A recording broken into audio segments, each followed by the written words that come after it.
Hi friends, Manakota జిల్లా నెల్లికుదురు మండల్ నేనాల గ్రామం అండి మాది. మా ఊర్లో వినాయక చవితి కాడి భజన ఇది.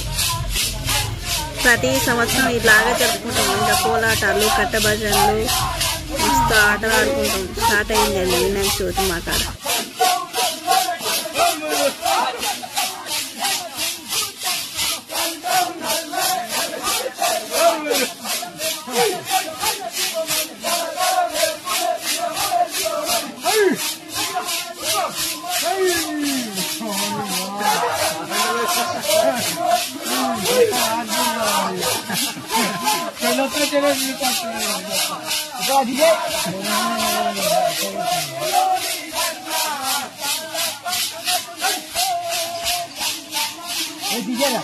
Dia.